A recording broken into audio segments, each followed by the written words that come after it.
11 মাসে 3,60,642 কোটি টাকা রাজস্ব আদায় করেছে জাতীয় রাজস্ব বোর্ড এনবিআর, যা এই সময়ের মধ্যে দেশের ইতিহাসে সর্বোচ্চ।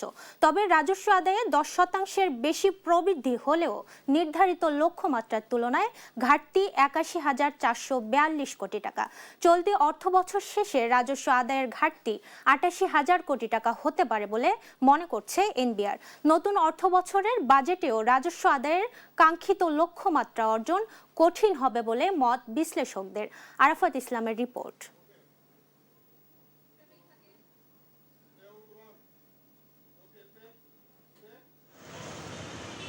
চলতি 2025-26 অর্থবছরের প্রথম 11 মাসে 3,60,642 কোটি টাকা রাজস্ব আদায় করেছে জাতীয় রাজস্ব বোর্ড এনবিআর। 2025 সালের জুলাই থেকে 2026 সালের মে পর্যন্ত এই শুল্ক কর আদায় হয়েছে, যা একই সময়কালে অতীতের সব রেকর্ড ছাড়িয়ে গেছে বলে জানিয়েছে এনবিআর।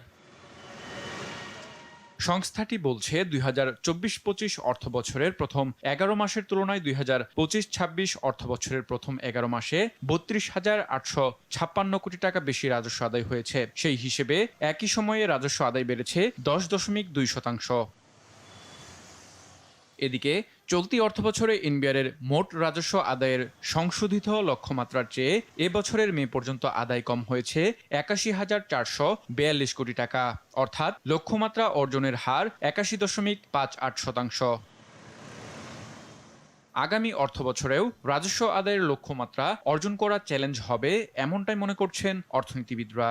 রাজস্ব আহরণ 6,95,000 কোটি টাকা, এখন ধরা হয়েছে রিভাইজ বাজেটের 5,88,000 কোটি টাকা, 18%। এটা 18% হয়তো হতে পারে, কিন্তু প্রকৃতপক্ষে যদি এইটা 4.5 লক্ষ কোটি টাকা যদি হয়, তাহলে কিন্তু প্রবৃদ্ধিটা প্রয়োজন পড়বে প্রায় 40%-এর মতো। আমার কাছে মনে হয়েছে যে এই যে প্রকৃত যে প্রবৃদ্ধিটা রাজস্ব আহরণে লাগবে সেটা অনেক বেশি, এবং এখানে এটা অর্জন করা বেশ দুরূহ হবে।